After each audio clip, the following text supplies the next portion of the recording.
they obviously saw something that they didn't like on the entry to turn 11 there. And that's a sketchy corner. That's where Amy Ruman had her big hit yesterday and just walloped that safer barrier. She said she was only able to take about 10 miles an hour off before the actual impact. She turned into the corner, everything was going fine, suspension broke, turned the car, and she went to the wall. Hit it more flush than head on, but did a tremendous amount of damage to the underside of the car and even tweaked the frame some.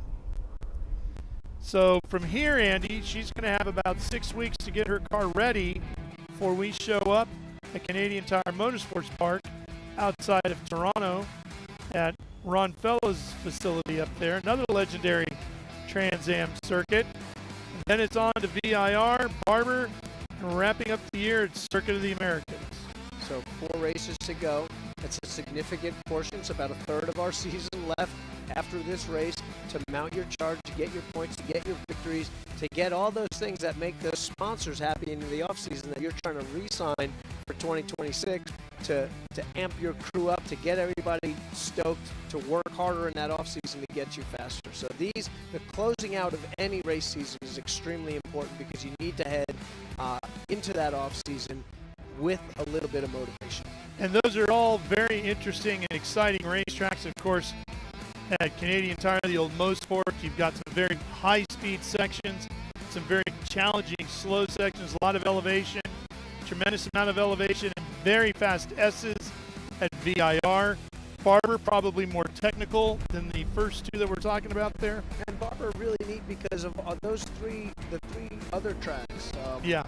Canadian Tire Motorsports Park, Virginia National Raceway, and COTA all have a lot of races under their belt from the Trans Am series. This will be our first time going to Barber. I've raced at Barber in a lot of different series. It's a lot. It was built to be a motorcycle track. Yep. So the opposite of what we're going to show up there with, but it's a tight, twisty, smooth. The presentation of the facility is absolutely incredible. The motorcycle museum that nowadays isn't just a motorcycle museum. No. There's F1 cars, there's NASCAR. It's an amazing place to visit. So for our fans close by, you've got to get out to that track. If you haven't, come watch some Trans Am racing. Come visit that museum. Come check out the incredibly, just the landscaping there it's unbelievable. Well, they call it the Augusta Motorsports tracks, right? Absolutely. The artwork, the well manicured, every blade of grass perfectly manicured all the way around there. They yell at you. They get pretty mad when you hit their guardrails. Yeah, they don't like that too much. Yeah, Mr. Barber was a huge fan, has always been a huge fan of motorcycles. Got to know him fairly well. Got to see his collection before he built the racetrack and the museum, and they were all in a giant warehouse, individually sealed in cases, stacked 3-4 high all around the warehouse. It was incredible to see. And his thing with the motorcycles was always find the best performing motorcycle of that era in any given category, whether it was braking, acceleration, handling, whatever it would be. That's what he wanted in his collection. And now, because of the racetrack, they were able to do the museum and let everybody see what he's acquired over the years. And it is truly one of the nicest collections you'll find anywhere in the world. And one of the nicest museums, period. Beautifully presented. This isn't like 50 amazing motorcycles. No. This is like 500 amazing motorcycles. Multi-story, glass windows, just beautiful. F1 cars hanging upside down, multiple F1 cars, Indy cars. Yes, you gotta have an upside down F1 car in your museum. If you're, are you even a museum? I guess you're not really legitimate. You're not serious about it. You're not, unless you're hanging a 1990 Benetton next to. When you've got Jean Alesi's F1 car next to Bobby Allison's Miller. You're doing all right. Number 12 Cup car. It's surreal to stand there and then look across, a field. Essentially, you're looking like 100 yards away of this polished floor and these motorcycles all over the place. It's a great visit. And you talk about Barber being a motorcycle track. I actually got to ride some motorcycles around there in the Kevin Schwantz riding school a few years back, and it is definitely a fun place to ride a bike. I'm not touching it. I'm not getting no, I don't want to get hooked. I don't want to get anything. as we see our top liner number 17 accelerating through this cool view. You can see the different lines. You can see where the pavement's worn as these guys roll through here. It's the yellow flag lap, so we're not clobbering over curbs here. We want to keep our tires intact, but you can see the way the pavement wears there, the racing line through there. I'd like to see our guy get a little lower so we can see if we can attack some air. See what these guys are clearing as they're jumping over that first, second, and third curb on their way to straightening their hands out and just straight lining the fourth curb here. MCO Gears total laps led goes to Adam Andretti so far with 7 at the point position. And that's every lap.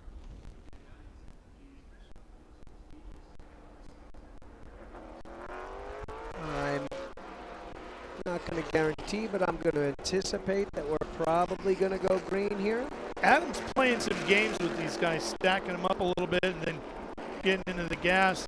What do you think he does at the start of this race? Is he back him up just before he gets to 11 and then lets it rip, or what would you do? And obviously I lied here. We're going to be yellow for one more lap here. Adam, I guarantee you, is not going to wait. The earliest possible spot that he can pull the trigger, he's going to pull the trigger, try to go flat through turn 11, the last corner, and basically banking on his reaction time and the car behind of Chris Dyson to open up that gap a little bit on the rest of the field. If he knows Chris is having understeer issues, he's going to want to get on the gas really early so that Chris has to maybe do a little bit of a checkup through turn 11. And Adam, if he's got a good turning front end, should be able to turn and go and just stay flat through there, grabbing gears all the way to the brake zone of turn 1. Still clearing a little bit of speedy dry off the front here. We want to make sure that we've got all the oil off this. These corners are too fast to take a risk here. We've got plenty of time left to get some good green flag action in here. Okay, let's catch up with the rest of the categories as our Trans Am Series cars continue down the front straightaway behind the pace car. We have Josh Carlson leading in SGT, where he started on the pole. Milton Grant, who's second in the championship, is second in the race, but he's 8th overall. Carlson 6th overall. And then we also have Mason. Oh, Mason just in front of Grant. I'm sorry, let's flip that around. Mason in front of Grant. They run 8th and 9th. And James Beaton running in XGT, the only car in that category today. He sits 7th overall. Josh Carlson's got a QR code on the front, back, and side of his car to buy his merch. So if we get a good close-up of this, we can pause this. You've got a chance to zoom in and hook yourself up with some Josh Carlson swag with his Dirks and Anceva sponsorship. The TC Fab Ford Mustang here, once again leading in SGT. I think he's won 6 or 7 races this year. 6 races, I believe. He's on a 7-race win streak dating back to Coda of last year, plus all 6 races that he's competed in 2025. Pretty good run. Good guy to cheer for. Milton Grant, I think, is on a 1-race win streak, as his last attended race was Mid-Ohio, and I believe he took the W there. Yeah, and we are told we are coming to green for sure this time.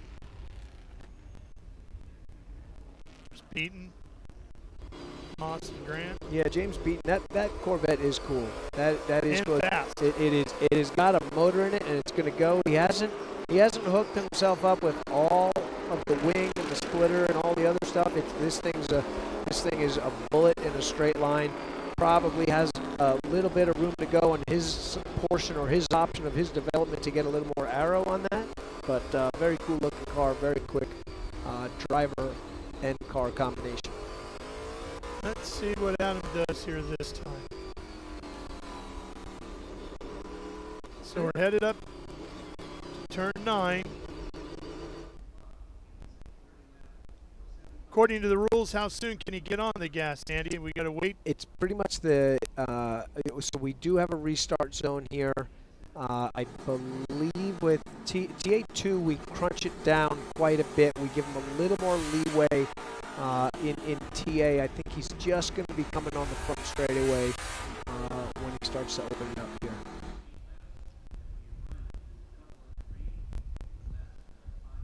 Here we come, lights are out. Pace car headed to pit lane. Let's watch Andretti, Dyson, Menard, Drissi, top 4. Conteric in 5th. All right, keeping an eye on Adam. When does he pull the trigger? Oh, he's holding him. Oh, he is. He's holding him. There we go. Green flag is out. Look at Menard swinging to the inside on Dyson. Is he going to get there? He's right alongside again. No, he backs out, and Andretti has 2 car lengths as they go into turn 1. I couldn't tell if that was a puff of smoke from the kitty dryer or if Adam locked him up momentarily here, but again, charging into 1 and opening up that gap big. I think it was a kitty litter, and man, is he razor sharp on the start button. And they have worked on that car so that it can fire off better. We are right back. This is exactly what Adam needed, wanted.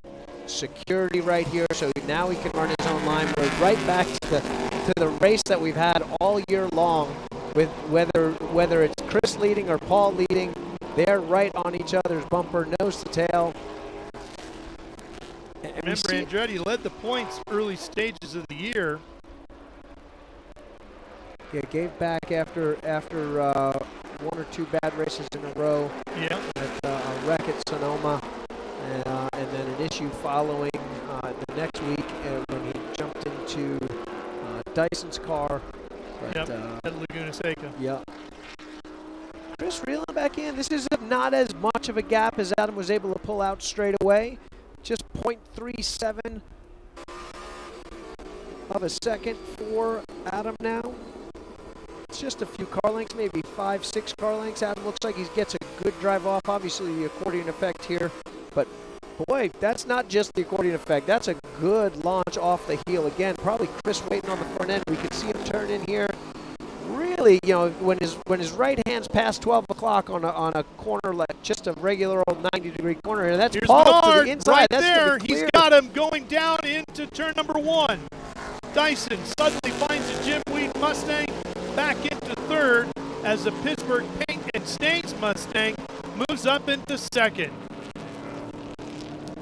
And the huge thing for Adam is he's got to keep Menard behind him no matter where they finish in the race today. He's got to gain all the way home through Coda here. He needed Dyson to stay in front. He wanted that. As much as Dyson has been a threat in winning races, he needs that points gap, big picture gap. Man, look at Menard, the sparks flying off the 2nd and 3rd curve. He's eating up those curves, isn't he? Yes, that's a great shot of those cars. Down into the boot we go. Adam a little wider on his entry into the laces down here, squaring up the corner, getting that drive off. We don't usually see big line differences here, but that's quite a difference between Adam Andretti in the lead, Paul and Chris fighting for 2nd and 3rd right there. Maybe part of Andretti's secret of how he's getting around this track so quick. That pass, that fight, that let Adam open it up 1.5 seconds now. We're just about halfway into this race. Menard's car bottoming out again as he climbs back up out of the boot, coming off the heel. Showering the sparks.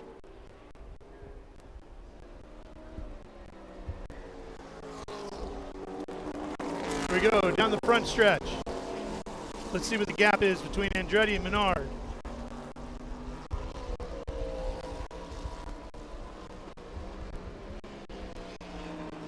The gap is 1.4. 1.414 between Menard and Andretti. Menard ran a quicker lap by a 1/10.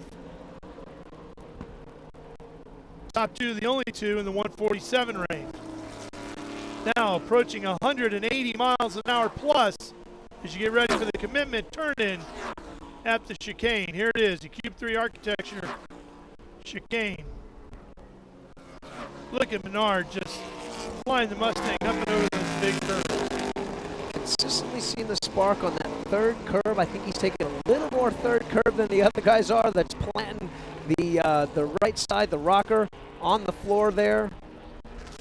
Rubbing a little metal off, and Paul visually now making some gains. Our long run car here started P3, struggled to make that pass, 3 or 4 failed pass attempts, but measuring up, Chris finally got by and is now instantly closing up on Adam here. Now, not only is this a fight for the win, it's a fight for the championship. We got a replay of the pass here. We were on board with Chris at first. It's Paul getting to the inside, maybe moving him over a little bit, saying thanks for squeezing me last time. I'm going to squeeze you back over here. Still leaves him a lane. And you know, Menard really got a great run out of 11 because he was a little bit behind him as they came out of 10, headed to 11. And again, I think we can see Chris, the amount, when we go to the onboard on Chris, we can see through the right-handers, his left hand is way past 12 o'clock. And that's not that that's so far unusual, but you were seeing it stay there. He's cranked his knuckles around 1:30, 2 o'clock, really got a lot of wheel in it, trying to get that thing to cut across the middle. And when you've got that much wheel in it, it's hard to go to power. Well, here's some frustrating news. James Beaton, unfortunately, the 82, has retired due to engine issues. It's a big thundering Corvette done for the day. Hopefully we'll see him at Canadian Tire Motorsports Park as we race in his home area, Ontario. 46.6, that I believe is the fastest lap of the race for anybody, and that cuts that lead from 1.4 to 0.9. We've taken half a second off. Another half a second in just one lap here. We've got inside of 40 minutes remaining of this 100-mile Trans Am Series presented by Pirelli event.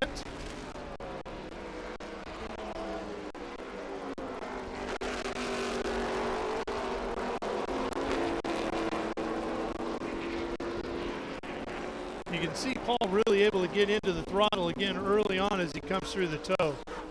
He is able to drive off. It's interesting with the different types of corners here, and like we've seen all season long, you know, we've got, these are 3 different chassis. This is a Riley, this is a Rocket Sports, and this is Claudio Burton's invention here. Yeah. So you've got 3 different chassis that act 3 different ways, and you've got 3 different driving styles here. Is that significantly different in their designs? I haven't obviously looked too far with the bodywork off. Or are they fairly similar but just minor tweaks here and there? Probably of all the different series, you're allowed the widest window in Trans Am for innovation. And Claudio's car started out completely different style, different rear suspension, different everything. But they've been, uh-oh, another car slowing here. Yeah, it's that coming up on a lap car, yep. Catching up to Pinteric, and it looks like David's headed to pit lane. Oh, that's a shame. That's our SGT leader, 36 Carlson, but that's 57 David Pinteric coming to pit lane. A little bit of black smoke on that downshift there. And Menard lost time on that last lap. Oh. Slipped back to 1.4 seconds. Andretti answers with the fastest lap of the race. Sees that car getting bigger in the mirror and gets motivated all over again like he was on the start to throw a big number down. That's hard to do once you've got a heat cycle from qualifying and a heat cycle in the race after that long yellow, to respond and pull away another half a second back to 1.4. Here's a good look at Carlson's ride. Great looking Ford Mustang. He's eating up the curbs pretty good. This is a young driver that's got aspirations to go forward and keep climbing that ladder. It's a family-owned and run team. I love to see that in Trans Am. It's one of the coolest parts about what we see here. As we see Menard again, that doesn't look like 1.4 seconds to me. No. That looks like they've closed back and rubber banded again. Yep, but it looks like Dyson's losing touch. Dyson is slowly coming off. Let's see what the gap is. It was 1.4 seconds last lap. This is going to be like a 0.6, 0.7.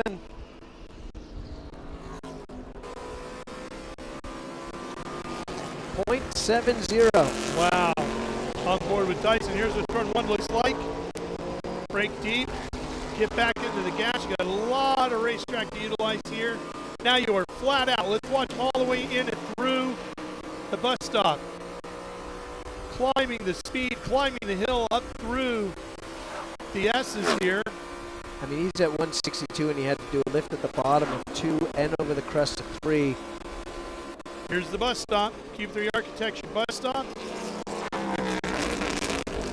Look at that front. So if you ever see the driver with the peak steering wheel, peak steering angle in the wheel past the apex, he's probably screaming on the radio about understeer here. And in turn 1 just now, when we were on board with Chris there, you saw he held that peak steering way past the apex instead of opening up his hands as he's on the throttle. It's hard to get to full throttle when you've got that much steering input in here.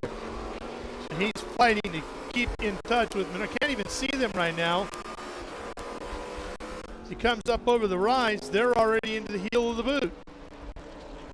Menard again looks like he's taken off maybe another tenth and a half here. This will probably be half a second at the line. It was 0.70 difference. Andy, that Pittsburgh paint and stains number 3 Mustang in Menard still bottoming out, still showering sparks. I would think with about half distance here that thing would be at a fuel load level where that would stop happening now. I'm guessing they're running pretty soft. So we've got a couple things happening. We've got Paul Menard, who is now closed into 0.50, half a second. Back end of the top liner, number 17 of Andretti, stepping out there under braking. So I'm guessing Adam's broken off a little bit of performance here as we're closing in on Grant coming up through the S's. Now, where Adam runs into that traffic could be huge here. He can get around Grant before the chicane, which he will. Oh, and Grant allows Menard. By Menard diving inside, Adam makes the one move he can to block that entrance into Cube 3 Architecture bus stop. Now to the outer loop. Here we go with the battle that Paul has been looking to set up. And is that Ruman? I think that's Amy Ruman back out on track. She may be going out to make sure she gets minimum laps for points. And maximum points too, since a couple of other guys have that's fallen out. Smart. She might be able to move up a spot or two. That's a big gain, especially if she can, Drissi's helping her close her own championship on Tomy and keep this fight going. That's friend and foe, right? Yes.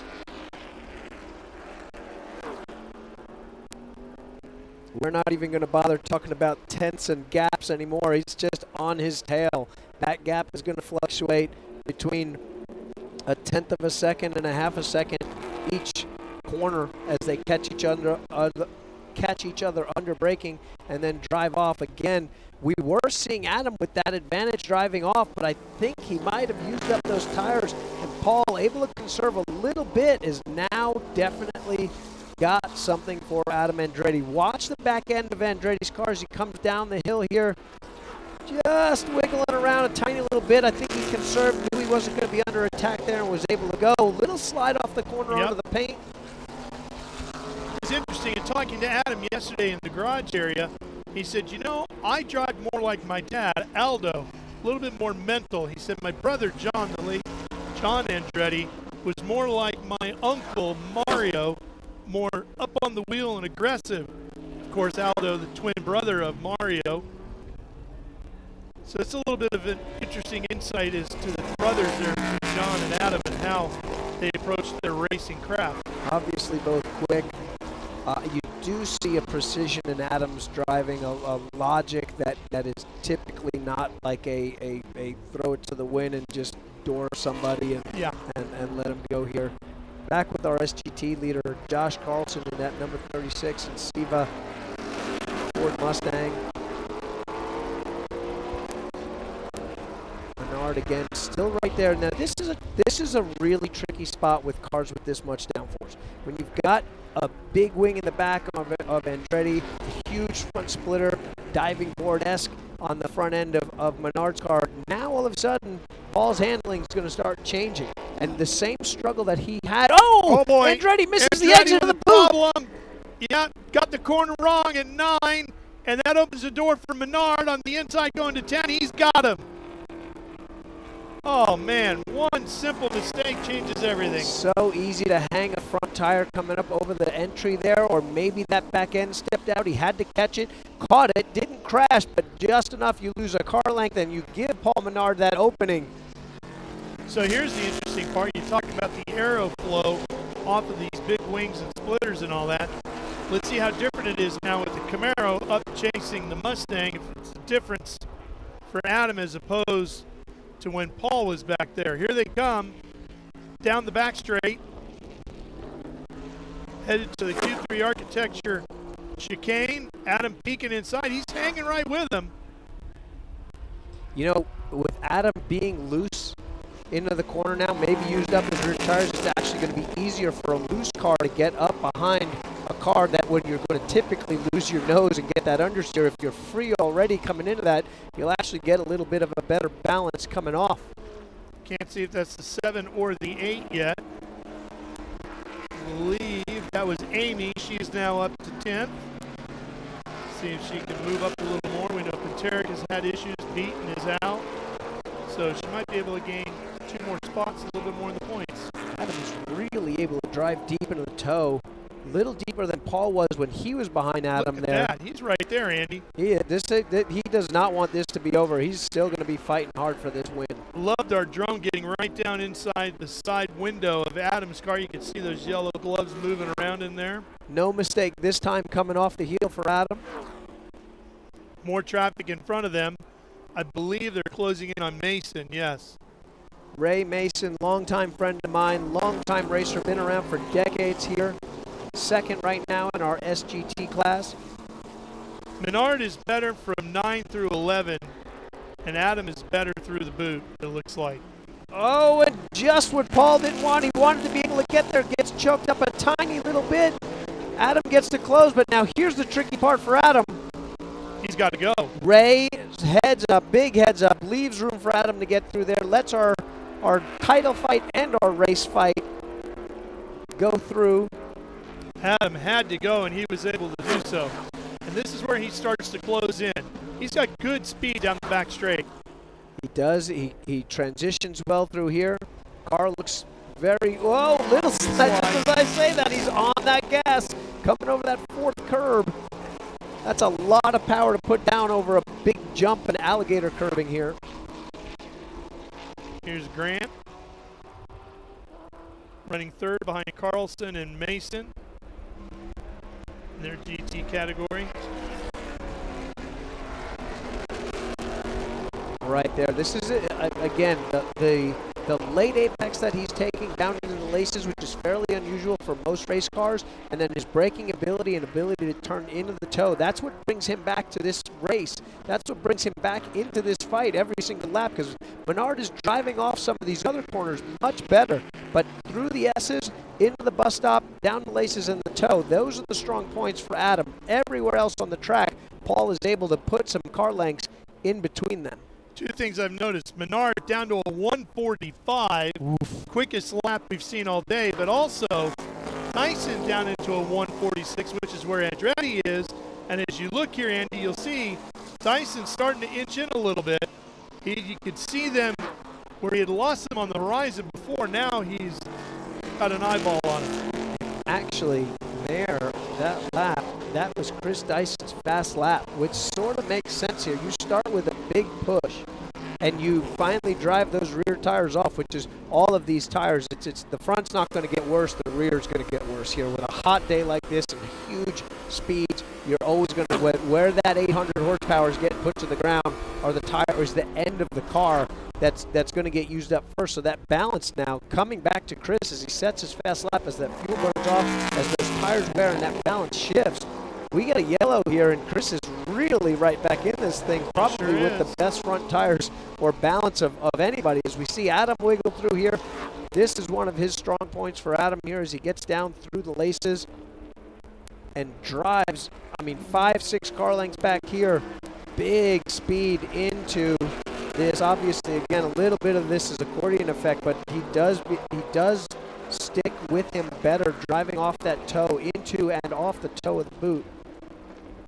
There you see Dyson in the back. So he's definitely show more speed now than he did earlier. And that puts all of them within 0.2 of a second of each other on that last lap. So it has leveled off. We've got a gap from second to third that's pretty big, but Chris, we'll see in these next couple of laps if he can start to chip away at that 4-second deficit to the fight for the lead.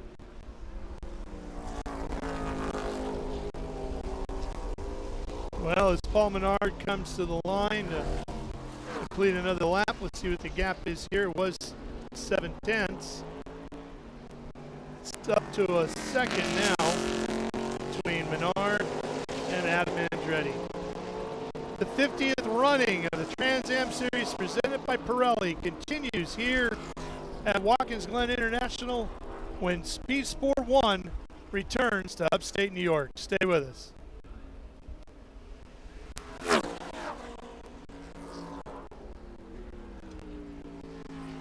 And we continue here on our streaming coverage.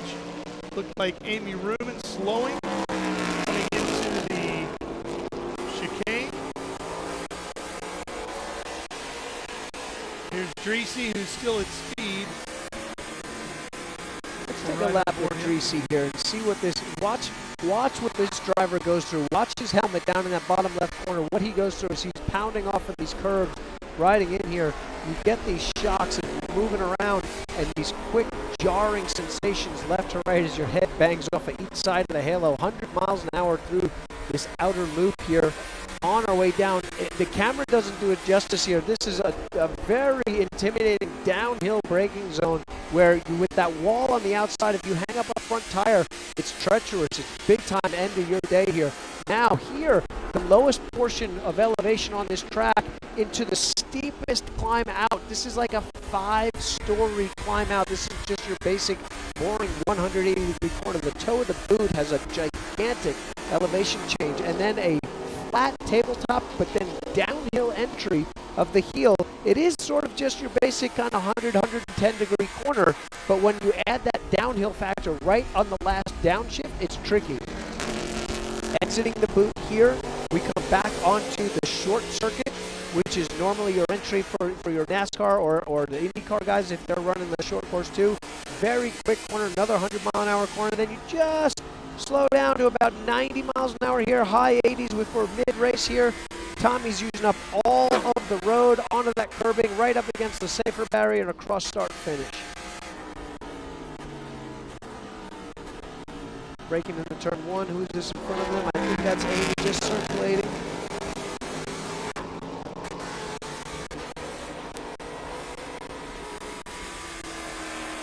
Speed Sport 1's live coverage of the Trans Am Series by Pirelli continuing here at Watkins Glen as Trans Am celebrates its 50th anniversary here at the famed upstate New York circuit.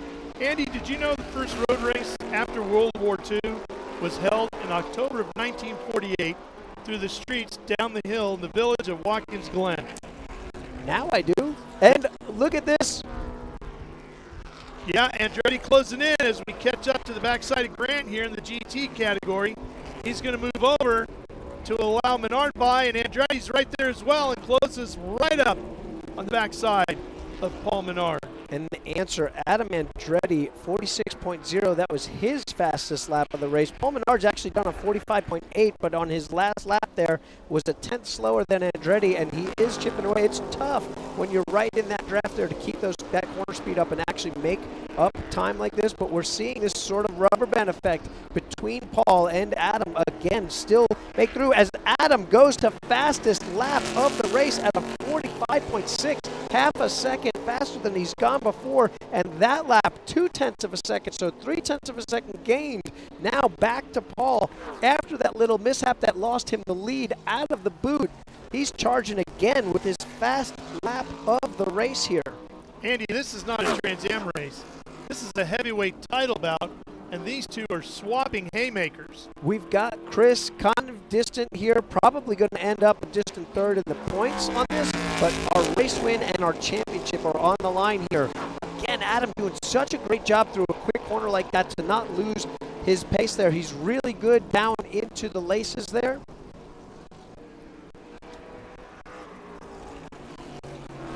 Tell you what else is going to come into play here, Andy, as this race winds down with 22 minutes remaining. This 100-mile Trans Am Series by Pirelli event. Physical durability. Who's going to be able to hang in there at the top of their game the longest? It's a hot day, much hotter than last year here. Those cars getting hotter and hotter, those tires going away. It's going to be a long afternoon for these two working as hard as they are. I think we've got about 8 laps to go in this race. 21 minutes is our time limit, but we're going to be well ahead of that because we've had so many green flag laps. But these guys are already hot.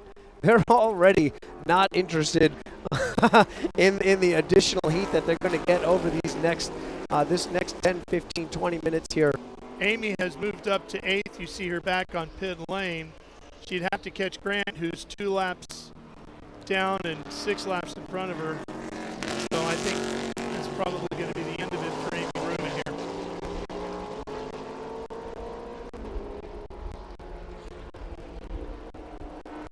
Paul opened up a little bit there, 1.1 seconds after 2 back-to-back laps. Paul answered Carlson with his fastest lap. Yeah, this, boy, that's going to be right at that tricky point of the brake zone. Yeah, and Carlson's going to be tougher to get around just because Carlson's quick. He is quick. That car's quick. He's also 5th overall right here, so he doesn't want to give any quarter here. Playing it smart though, giving them both the lane. Knows what's up. Knows this is not for position. That did let Adam close in a little bit after Paul set his fast lap of the race at a 45.7, and Adam drifted to a 46.1. That gap opened up to 1.1 seconds. Again, already closed there. Really, really close here coming through the toe. Little wiggle by Paul coming off there, trying to get all that power to the ground. Those Pirellis answering, but sliding that car around. Boy, those P0s are getting to work out today. Look at Adam close on the entrance to the heel, and then Paul drives away. 7 laps remaining in this race. 6 next time by. Dyson has fallen off a lot. There had to be something up there. I think he might be sensing an issue and trying to nurse it home. He knows he's got a big gap to P4.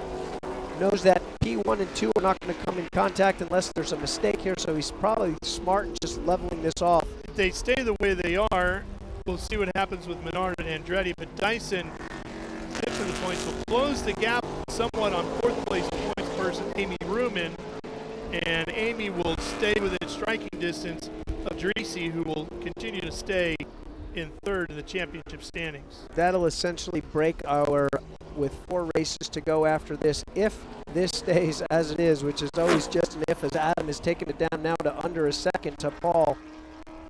That'll be our fight for 3rd between Tommy, Amy, and Chris Dyson, and then pretty much a solidified fight for the championship between Paul and Adam here. They'll continue this to Canadian Tire Motorsports Park next month as Amy does her hair coming out here. It's a tough thing with that much hair, taking that helmet off and expecting it to do anything in a hot day when you're sweating your tail off through here. Again, I'll tell you what, Paul hasn't shaken Adam free, has he? No, and Adam hasn't been able to force a mistake. I mean, we're seeing Paul drive the heck out of it here. Back end, slipping and sliding, getting the power. It's funny, Paul looks like he's slipping off the corner more, and Adam looks like he's slipping into the corner a little bit more. Trent Shoring Motul Camaro of Tomy Drissi. I love this black and gold. It's this a car great looks looking good. car. And if you guys don't follow Tomy Drissi online to get some of the coolest shots out there, his Instagram page, at Tommy, that's only 1 M in Tomy, Drissi, Drissi. He's got some amazing in-car. They put cameras all over that in practice, and it gives us some really cool shots. Yeah, their social media work is outstanding over there. Paul Menard, last time by, fastest lap of the race. Adam Andretti sets his fastest lap of the race as well, with only 5 laps to go now in this race. And not just in the Trans Am car, but Tommy spends a lot of time wheeling the Chaparral Camaro in historic Trans Am, and those video clips are every bit as thrilling. Absolutely. There's Cube 3 Architecture bus stop chicane. Menard still leading up those big curves. They got some turtles on the inside of some of those, too. Sorry, starting to have a sneezing attack right there. Yeah, that'll happen. That's what that cough button's for.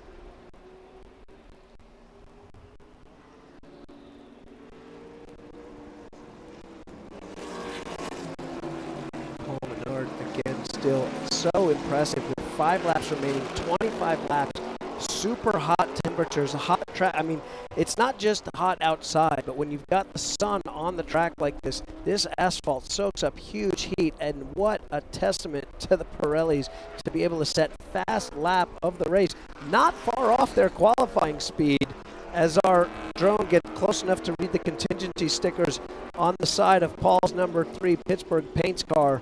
These guys setting fast lap. And our EMCO Gears total laps led has flipped. Remember, it was Andretti at about 7 laps when we were under the pace laps earlier. Menard now 9 laps at the point of the field and growing. And that's important. That's a point. That's that championship that we're looking for every single point so we can get to Dakota and keep it within fighting distance here. Paul breaking right on the white line before arcing it in and getting every bit of radius as he rolls into these S's. Menard continues to lead. We've got one more break for you here on Speed Sport 1 so we can come back and show you the finish live from here at the Glen as Trans Am Series presented by Pirelli works its way through the 50th running of this great American series here at the famed Watkins Glen International. We'll be right back.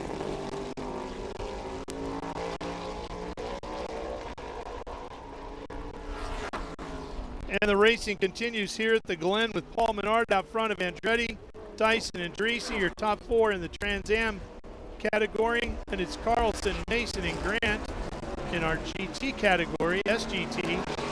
And then Amy Ruman will get credited with 5th overall in Trans Am in front of Paterick, Brala, and Masood. Another chance for Adam here, as we've proven to be just equal enough around each part of the course where we give and take, give and take. We're coming up to Ray Mason, who is P2, running out of Troy's TRB shop for the SGT. That is a TA2 car, essentially, that runs under our SGT rules.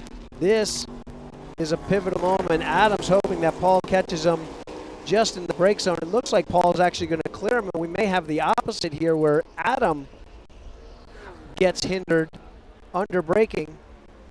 Adam chipped away a little bit, got a couple of hundredths out of it.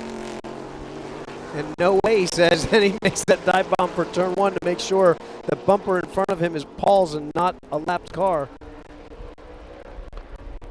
And like you said, he gained 2/100ths of a second on him on that lap, right at the 1.02 second gap that they pretty much sat at all day here, up or down 2 or 3/10ths of a second.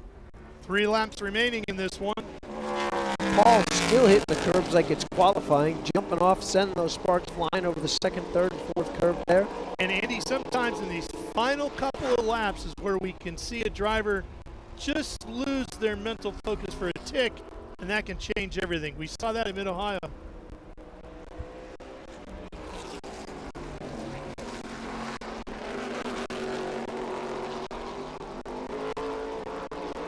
Looking at Adam Andretti sliding as he comes through the toe of the boot, closing on Paul Menard as this race heats up once again. With 3 laps remaining. You can see the rubber laid down by Adam as our drone gets the top liner shot there. He knows we're coming to 2 to go, and this is everything. He'll either gain points here or lose points here today just on this one potential pass. That's about 7 miles left of racing here at our 3.45 mile track, coming to 2 to go, and Paul has got a 5-car length lead. Adam doing everything he can, so hungry this year for this championship, which Menard has won. He is the reigning titleist of the series. Again, Adam Andretti setting fast lap of the race, including that black stripes that he left out of the toe of the boot, a 45.42, besting Menard's best lap of a 45.5, closing down within 0.85 now. This is it. He knows it's do or die right here. If he wants this W, he's had so many second place finishes this season. He wants that win. There's nobody in this field that wants it more.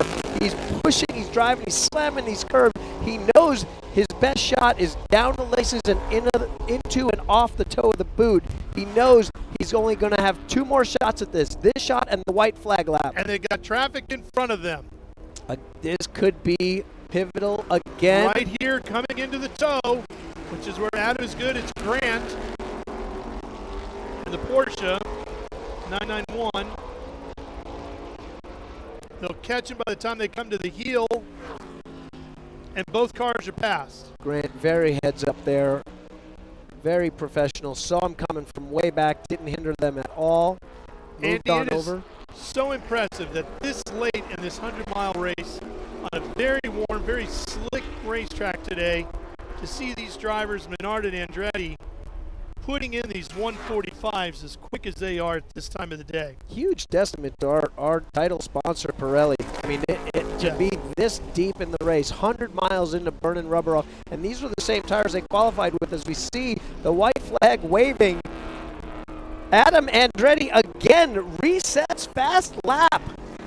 But so does Paul Menard. They're both within a couple hundredths of a second here. Wide open, you can be sure, as they come thundering through the Optima battery S's and head out onto the back straight, where they'll see speeds approaching 180 miles an hour before they take one more trip to the Q3 architecture chicane in anger. Here they come. Menard turns in, sparks showering underneath the Pittsburgh paints and stains Mustang. Andretti right on his heels as they head out of the inner loop and into the outer loop. Next up, start moving to the left as you head to the boot right here. This is where Andretti is good as they come into the laces right through this section here, and it's all downhill. What have you got left on your brakes? Andretti closing again as they hit the toe. He's closed within a car length as they come out of the toe and start the climb up over the crest. Now a good passing opportunity as they head into the heel of the boot. Oh! Andretti slips, loses the front at the heel, and that's going to do it. He was pushing so hard, Andy. He had to do it, had to man. make that move. He wanted that W. I think he's got a flat tire. That veered off car so quickly, it looked like something happened there where he might have hit some debris.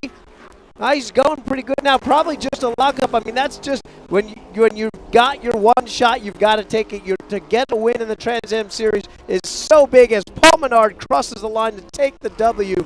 Adam Andretti disappointed, but what a great charge. He's got nothing to apologize for. One of the best drives we've seen of the year out of Adam Andretti as he pushed all the way to the end. Here comes Dyson.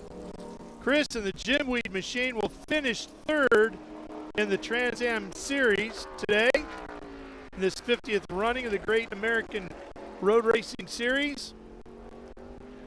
Paul Menard on a victory lap. Boy, was that an exciting heel. I'd love to see a replay of that.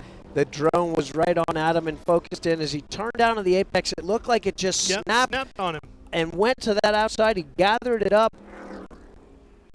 But there's that was Mason it. Across the line. He'll take second in GT or SGT.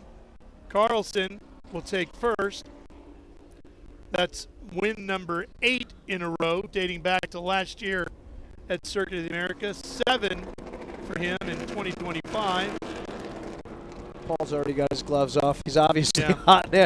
If he's taking off his gloves and trying to get some air in there, that's obviously a hot day. Tomy Drissi crossing the line, P4. Here's that moment. Take us through it, Andy. Adam right on the very outside edge of the track as he starts to roll in here. Queuing it up again. We'll have another look at it for you. Still the cool down lap for our race winner, Paul Menard. it looked like we paused it right there as Adam was literally on the left side paint, like an inch from the grass there. I thought maybe he might have caught a little dirt, but I think it was a little bit later into that. I think he just brought some big speed in and a little too much for what that car could handle, and just slid that front out. But again, you can't discredit for him. I mean, it's what we want to see. We want to see those drivers going for it and making those runs and attempting those passes. Here's a look at the results. Paul Menard will head to the Jim Weed Winner's Circle for the 4th time in 2025, his 6th podium of the year, and he will extend what was a 26-point lead coming into Watkins Glen. He'll get a little bit bigger gap as he gets a 6-week break and then heads a little further north to Canadian Tire Motorsports Park outside of Toronto in early August.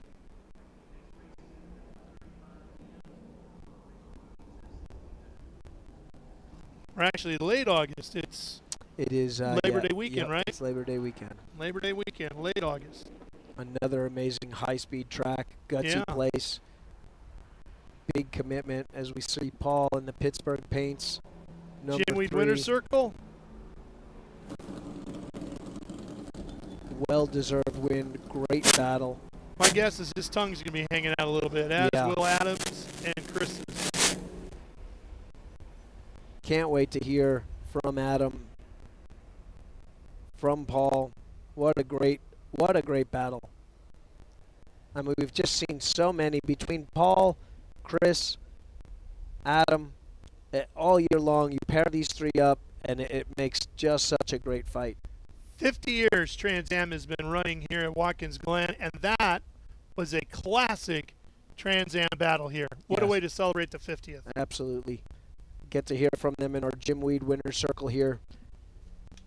By the way, I tried the watermelon this weekend. I'd been stuck on the fruit punch there. As we see Paul get out, raise a hand. Yeah, you love your Jim Weed. I love that stuff, man. I'm hooked on the watermelon just as much as I am the fruit punch now. Oh boy. All right, Eddie, you've got some worn-out race car drivers who put on a tremendous battle. With Paul Menard, you told me before the race you thought you had the speed to get past the two cars in front, and they sure gave you a fight. But just how elated are you to be standing here in victory lane? Man, a lot of fun, man, racing these Trans Am cars. Back here at Watkins Glen, just an awesome racetrack, and better work out for us for sure with little quality. I knew we had a strong car all weekend.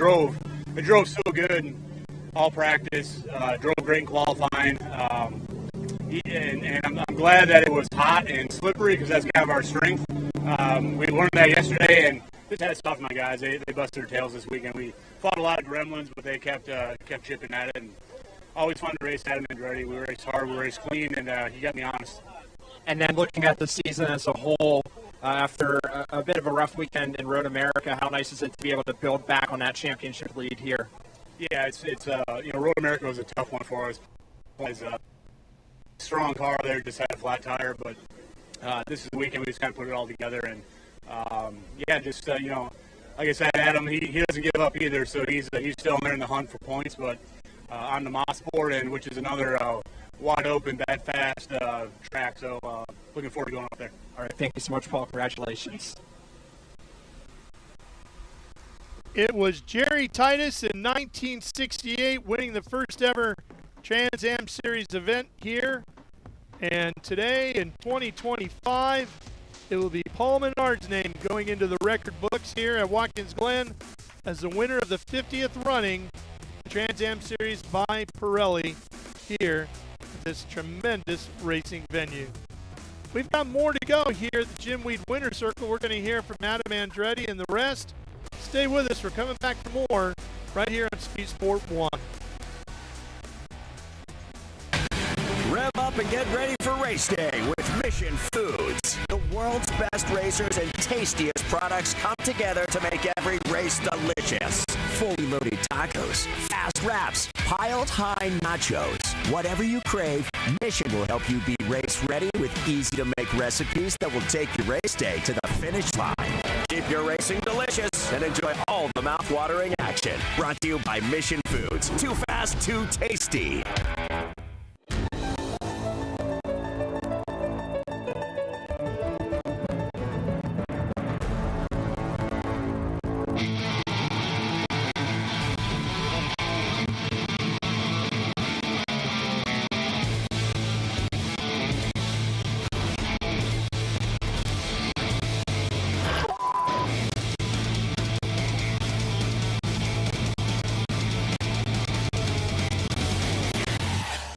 Okay, so pretend this is your race car. It's on the trailer, and you have an accident. Ouch! At least your truck's insurance will pay for another one? Yeah, not so fast. Standard insurance won't replace your race car, whether it's in the trailer, in the paddock, in the garage, or the repair shop. But at Hagerty, we can protect it for what it's really worth anytime it's off the track. No matter what or where you race, all for less than a set of race tires. Hagerty, let's drive together. What does it mean to be built with Summit? It means you're hitting the autocross, drag strip, road course, trail, dirt, or open road with confidence. Because built with Summit means you're using parts from the top names in performance. Priced to make your project affordable. And it's all backed by trusted tech expertise and blazing fast shipping. Summit Racing Equipment. Let's build it together. SummitRacing.com. Here we are back at Watkins Glen, and you're looking high above the Jim Weed winner's circle. See, Adam Andretti is out of the car, drinking some fluids, trying to cool down. Let's take a look at the highlights from today's event. This one got underway with Chris Dyson on the pole and Adam Andretti alongside on the outside, the front row. And this right here, the very, very start, headed into turn one, a huge moment in the race. Andretti gets the lead in a big gap over Dyson and Menard until the full course caution. Adam has to be wondering, Andy, what would have been or could have been had that not come out. If he could have extended that lead and kept on going, let the fight with Paul and Chris sit where it is. Obviously, when you finish second on such a close race, you're going to have these reminiscing points for the rest of the day or maybe all the way until the next race, which is tricky because that's 5 weeks away for Adam to think that one through. But still a solid points day. Great day for Menard coming out of the last corner here and through the bus stop as we saw him all day making really good rotation and grip through there, showering us with sparks. And on that final lap, what a battle all the way to the heel of the boot when Andretti drove in so deep and just lost the front of the car right here. You can see, as you said, he had turned in. The car started to go right, and then all of a sudden snapped left on him. Great catch by Adam. That's all it took for Menard to pull away to the win. His fourth of 2025 and his sixth podium of the year as he extends the points lead. All right, let's go down to Eddie Fuhr for the podium celebration. Take it away, Eddie. Let's get this podium celebration underway here for our podium finishers here at Watkins Glen. And we have a very special guest helping us present the trophies today. Please welcome the Chief Partnership Officer at Pirelli Motorsports Holdings, Scott Duncan. We will begin with the podium finishers in the SGT class. Beginning with our third place finisher, driving to number 55, our 2022 champion, Milton Grant.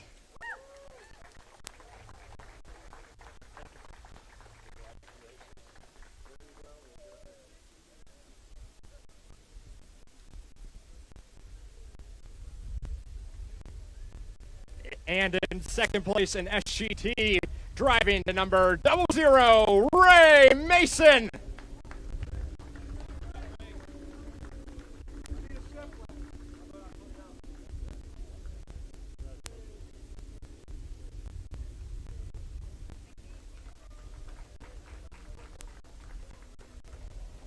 And he's been dominating the SGT class all year. Our class winner here at Watkins Glen, number 36, Joshua Carlson.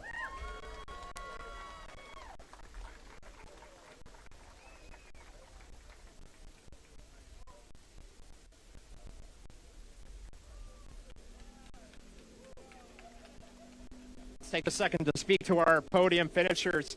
Beginning over here with Milton. You've been with us for a while, coming back out here. You're on the podium mid-Ohio, back on the podium at Watkins Glen. How does it feel? Yeah, it feels pretty good. It's glad the rain held off and we had a great day.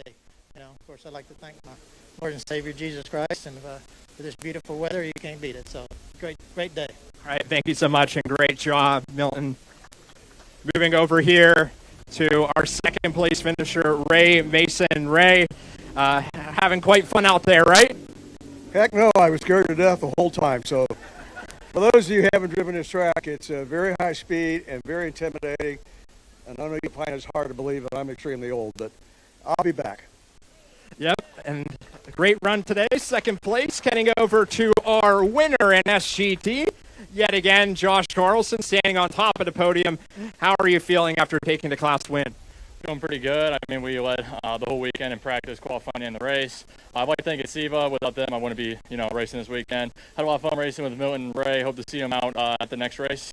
And thank you to the girls out there who bought some merch today. If anyone else wants some merch, get in the QR code on the car. Got some Josh Carlson merch, so that's about it. All right, thank you so much, Josh. And let's give a hand for our SGT podium finishers.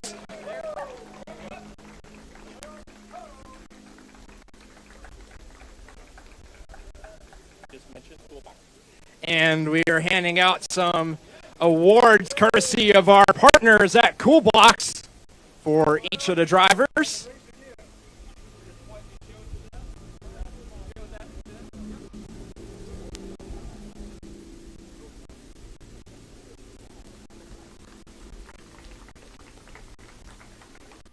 Pirelli?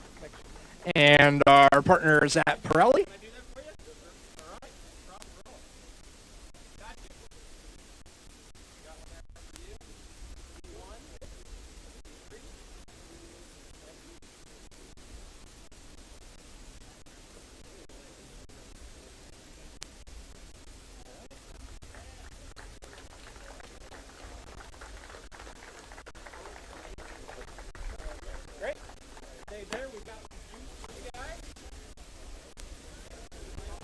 And getting the champagne up here for our podium finishers.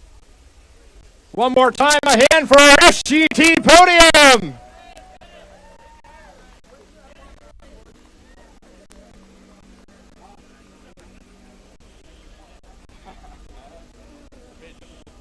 Fantastic to see these guys walk on to the class podium. And next, we are going to award our podium finishers in the TA class, beginning with the number 16, Chris Dyson.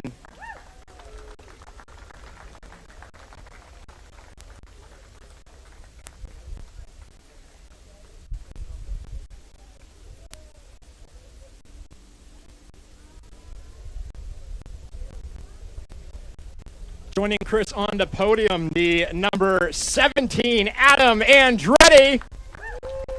Adam Andretti, the winner of our MCO Lap Leader Award for the laps he led during the race.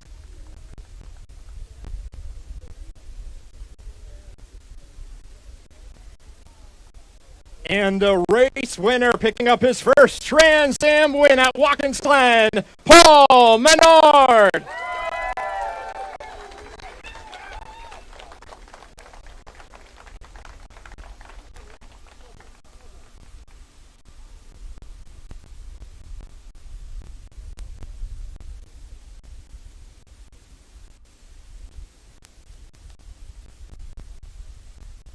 Let's talk to our podium finishers, beginning over here with Chris Dyson. Started on pole today, still ending up finishing on the podium out here in your home state. Yeah, I mean, we went backwards from the start. It's hard to say a lot of good things about a race like that.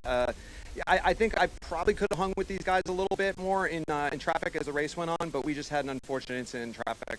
Just some people out there driving around without mirrors on the car. It's kind of hard. All right, thank you so much, Chris. Moving over to our second place finisher, Adam Andretti.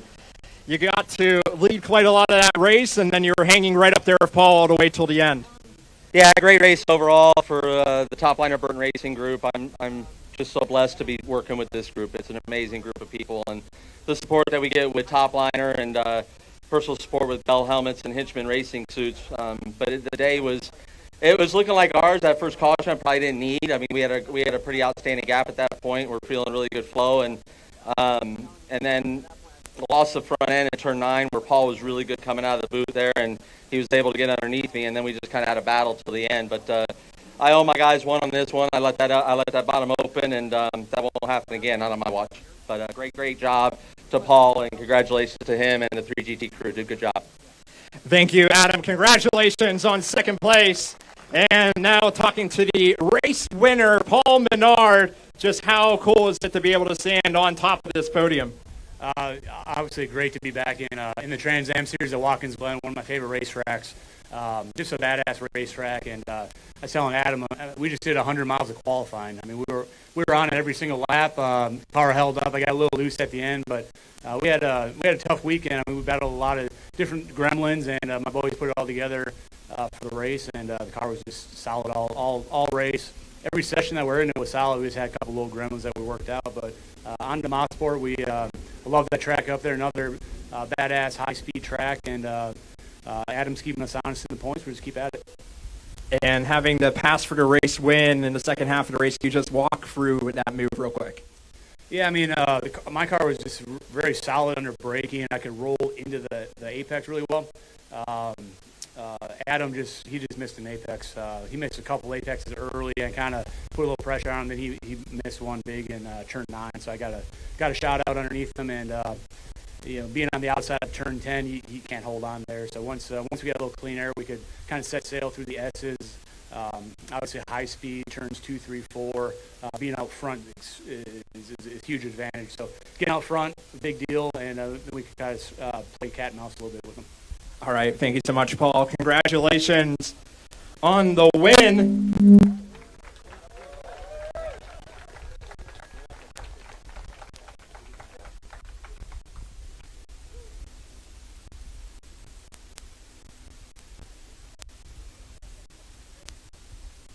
All right, who wants some hats? Gotta hear you. Gotta hear you. Throw those out there. There we go. Woo-hoo! And here's some hats from our partners at Pirelli. Make sure we mention Jim Weed, and they can come up and get it after. And we also like to shout out our partners at Jim Weed. You can come up onto Victory Lane and get some afterwards. Okay, we'll grab those, and then you got the champagne coming your way. And then here is the champagne for our top 3. Give another hand for our TA class podium. Paul Menard, Adam Andretti, and Chris Dyson.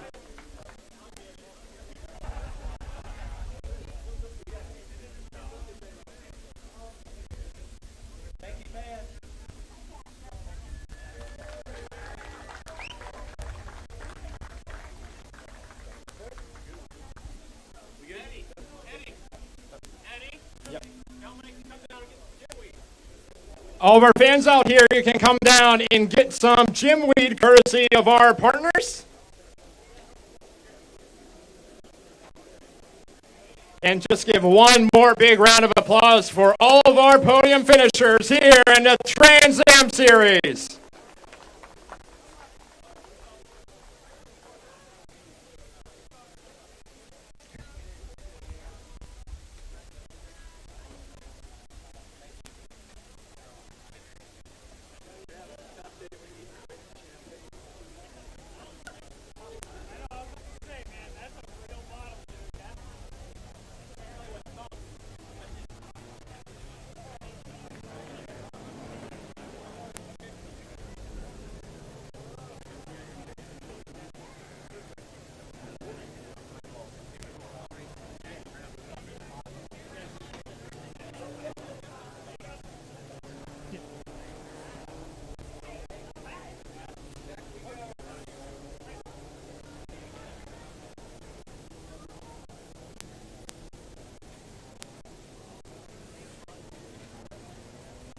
All right, as they wrap up the activities at Jim Weed Winner's Circle, we'll go ahead and take a quick break here on Speed Sport 1, but stay with us. We have more coming your way in the 50th running of the Trans Am Series presented by Pirelli at Watkins Glen.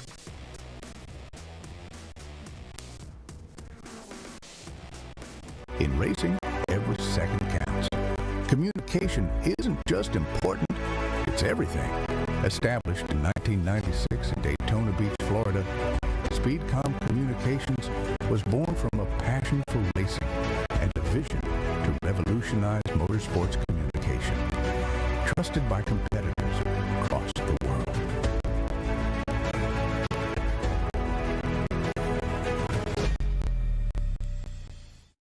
Okay, so pretend this is your race car. It's on the trailer, and you have an accident. Ouch! At least your truck's insurance will pay for another one? Yeah, not so fast. Standard insurance won't replace your race car, whether it's in the trailer, in the paddock, in the garage, or the repair shop. But at Haggerty, we can protect it for what it's really worth anytime it's off the track.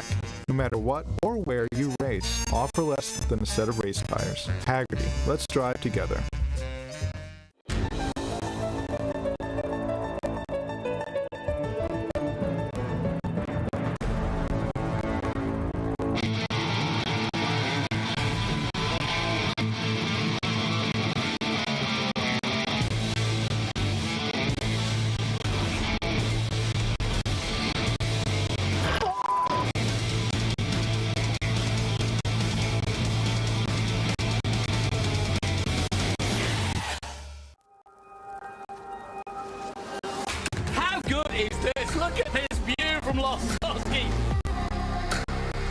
It brings all my fans, it brings the audience into the car with me. We turn 140 mile an hour entry speed. The quickest and most efficient way for me to get information to my drivers is from using the V-Box XGT system.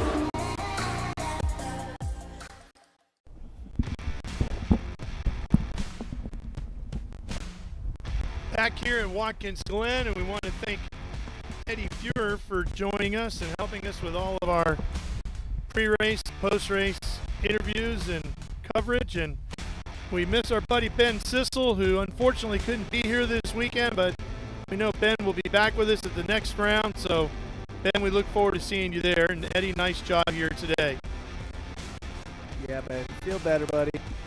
We're rooting for you back there. Looking forward to seeing you in a few weeks.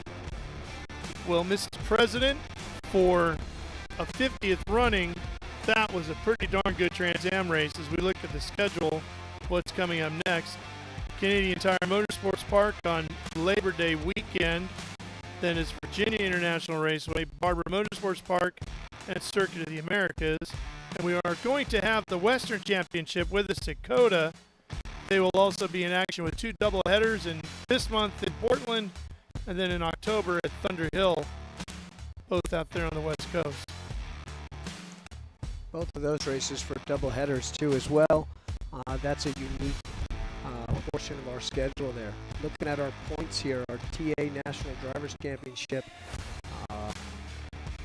is just as close, just about leaving here as one and a 2, 673 to 647. That's a 28-point gap.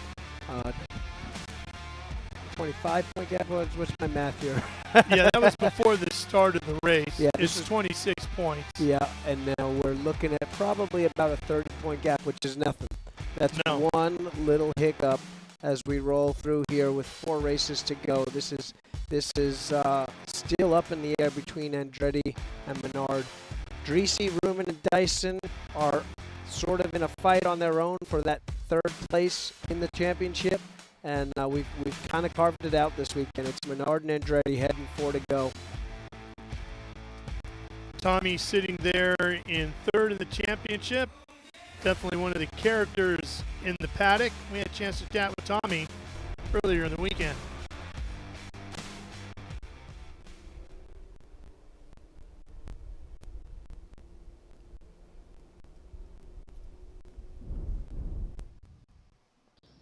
Tomy Drissi here at Watkins Glen, running in the TA class. it's kind of crazy. I started so late. I used to sneak my Camaro out and in Hollywood and go up to the Hollywood Hills, and I think I wasn't go-karting. I was a basketball player, so I mean I think I got the itch just driving through the canyons and not going too crazy. I wasn't one of these. I did wind up in the black and white in the back seat one time without the cuffs. They scared me. So finally when I had a chance, I was much older when I started. So I did a little vintage racing in old cars because I had some means to do that, and go get an old Corvette. And then I kept getting kicked out over aggressive driving. So they said, hey, you should go try Trans Am. And I feel like I was right at home. Oh man, there's just nothing like these fire-breathing dragons. They make close to 900 horsepower. Got some pretty good downforce now. No driver aid, no traction control, no ABS brakes. You still got to shift them. And the racing is insane. We've been on the podium. We're third in the. I guess we're third in the championship, so we're on the podium in a sense overall. But I think tomorrow it's hot. And I think that's gonna be another competitor you're dealing with. It's really hot, humid. I think this is the first race where it's been this hot and humid. I think that everyone's gonna have to have their head on straight and not make mistakes. And Tommy, always a fun guy to visit with. So much interesting racing history, and as we said earlier, driving a Trans Am championship and also an historic Trans Am. So he's got a lot of fun stuff to talk about. Yeah, and he touched on some of the hot topics of the day, literally, our heat, that additional competitor of the heat, and what you have to do leading up to these races to be fit and be able to be clear thinking and driving on that edge the entire time here. That is tough. There's not a lot of cooling help inside these cars, so you add to that the adrenaline that comes with a fight, like a battle that we saw between Adam Andretti and Paul Menard here, all the way down to the checkered flag that really wasn't determined until about 3/8 of a mile from the finish there, turn 9. And we get a good look inside what these guys are dealing with. I love Tommy's backstory. It's quite different than your normal young kid that came up karting and through the ranks. Tommy's always got interesting stories, whether it's his backstory or what he did for breakfast that morning. But it's always entertaining, and honestly, he's a talent. He's on it, and always shows well with us here.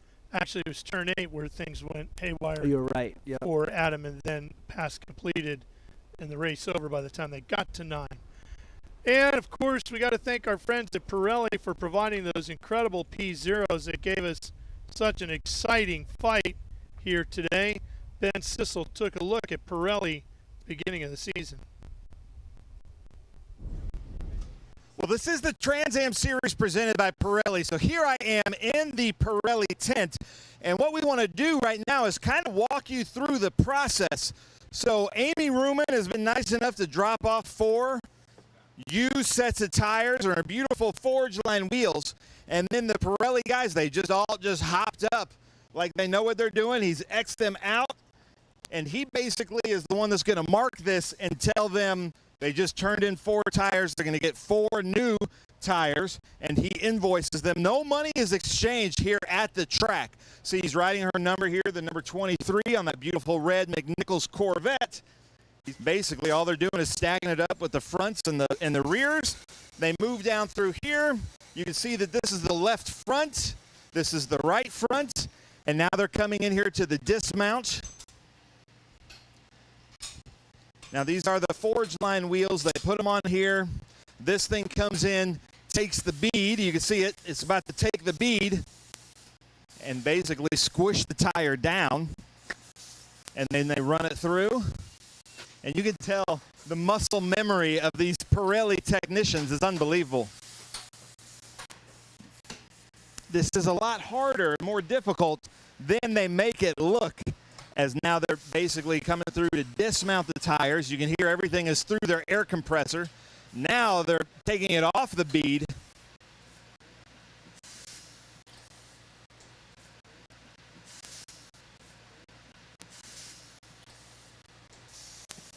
And they've got it fully dismounted. So there is the old tire, and now they put the new tire on. This is the lubing. They just kind of lube the bead, and I did hear that they have to put more lube on the bead for the TA2 tires than on these TA Forge Line Wheels tires. And now they're mounting the tire. Obviously, with the muscle memory that's happening right now with these Pirelli technicians, they've done this thousands of times, I would say.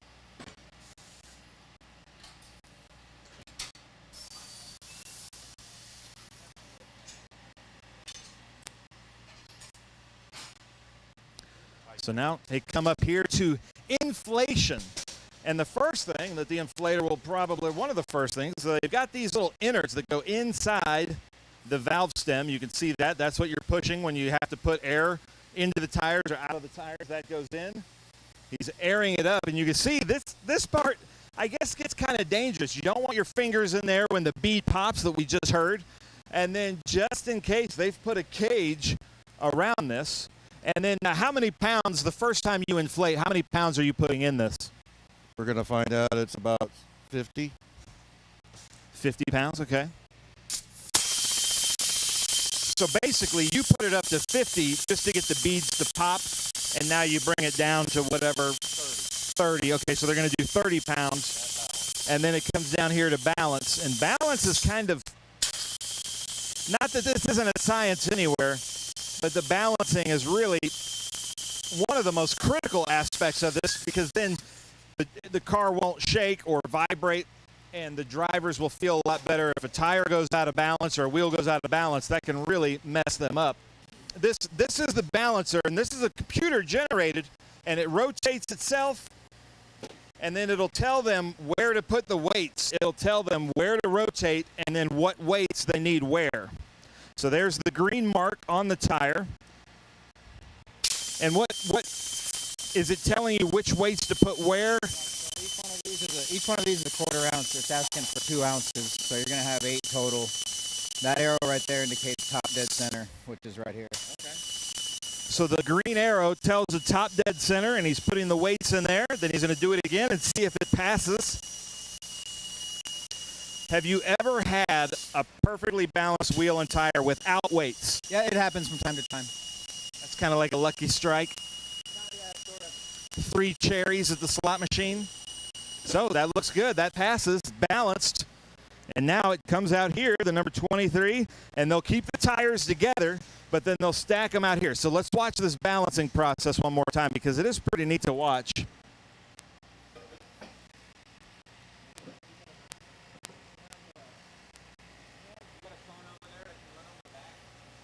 So they've got these, looks like these are quarter ounce.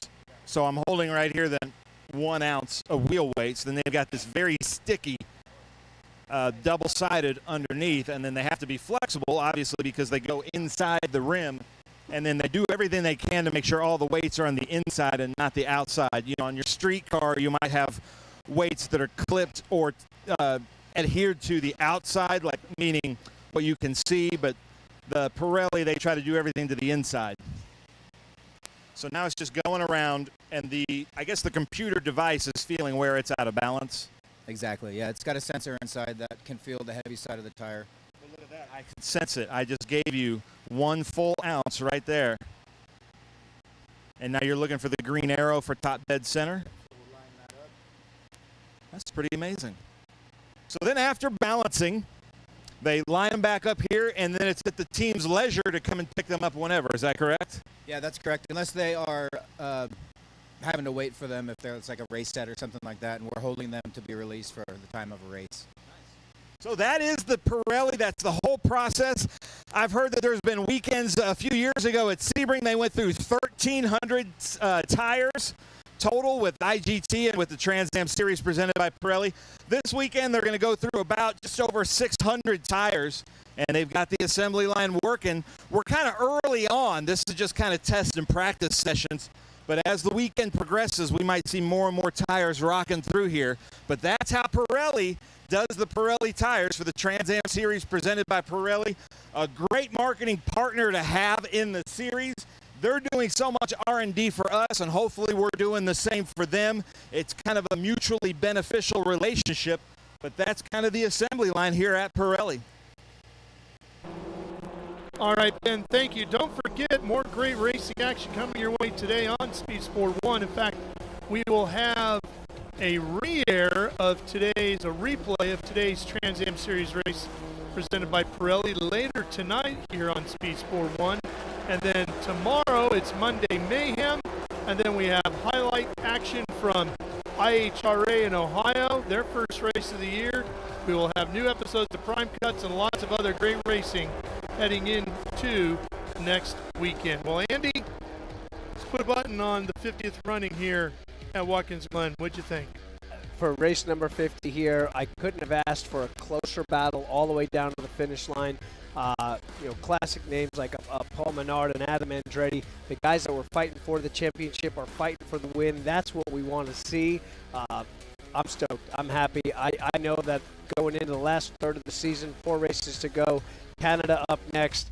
We had a great battle today. Looking forward to more. Looking forward to seeing all of our Canadian friends at Canadian Tire Motorsports Park on Labor Day weekend, end of August. For Andy Lally and Eddie Fuhrer, I'm Ralph Sheheen. Congratulations to Paul Menard. We'll see you up in Motorsport in a few weeks. So long, everybody.